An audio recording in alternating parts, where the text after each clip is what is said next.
O castelo de Porto-de-Mós ergue-se numa pequena elevação com 176 metros de altura, que ainda assim permite uma visão privilegiada sobre os terrenos circundantes.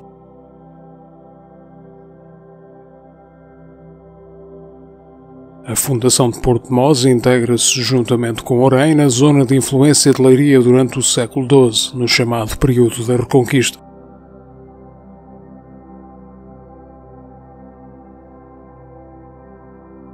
No monte onde se situa o castelo não foram encontrados até ao momento vestígios concretos de ocupação anterior. Sobre a presença muçulmana nesta zona também pouco sabemos.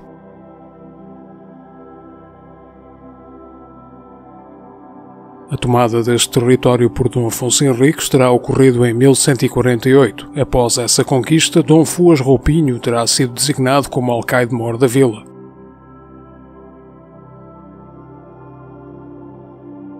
Esse mítico cavaleiro, famoso pelos eventos descritos na lenda de Nazaré, terá aqui estado envolvido em batalhas com as forças muçulmanas em 1178 e 1180.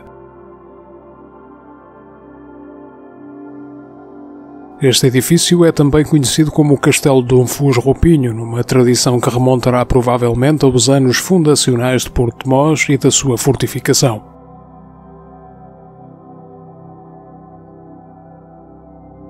Ainda antes do final do século XII, a vila seria alvo de uma nova investida muçulmana que destruiu a povoação. A sua reconstrução e repovoamento ocorreria a partir de 1200, por ordem de Dom Sancho I. Dom Afonso III decidiu arrendar os seus direitos na vila a partir de 1269, numa altura em que esta já surge mencionada na documentação como sendo um concelho.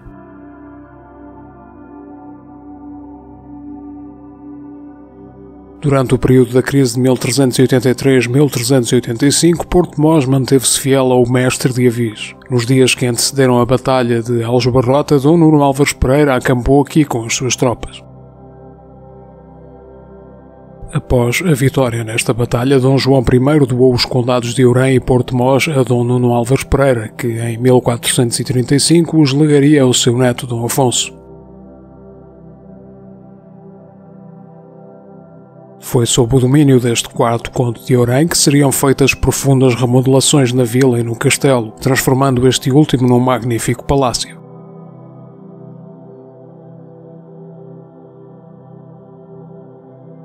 Dom Afonso, um nobre viajado e com uma notável consciência artística, promoveu amplas e profundas alterações marcadas por pormenores decorativos inspirados no Renascimento italiano.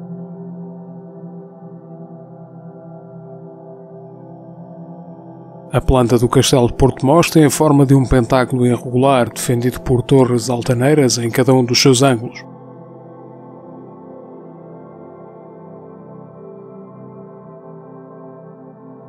A porta principal abre-se na fachada sul, que está voltada para a vila, sendo delimitada por um arco quebrado em pedra calcária com aresta chanfrada.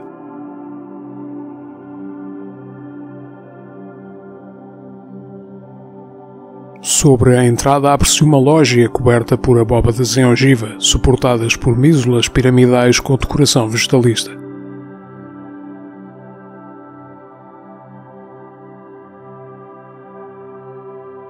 As abóbadas são fechadas por chaves decoradas com motivos heráldicos, como o emblema do quarto conde de Orém com os seus guindastes afrontados.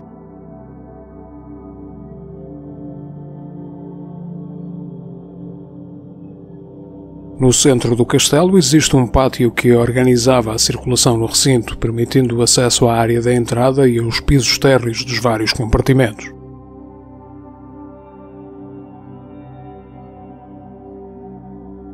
Ao centro fica a boca da cisterna, de forma octogonal e construída em calcário. Do lado oeste existem 4 colunas, 3 das quais originais, que expressam a influência italianizante da decoração.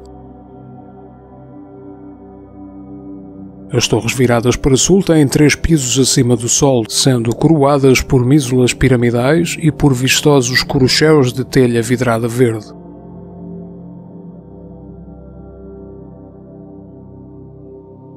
Porto-de-Mós e o seu castelo mantiveram-se sob o domínio do conde de Orém até à morte de Dom Fernando II em 1483. A vila passaria novamente para o domínio da coroa.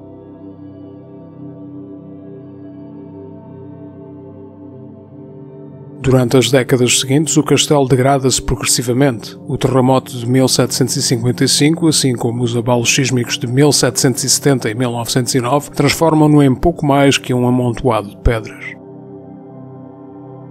A partir de 1936, a DGEMN procede a trabalhos de restauro e reconstrução que consistiram na consolidação das estruturas sobreviventes e na reedificação da fortificação, de acordo com o que se achava ser a sua traça original.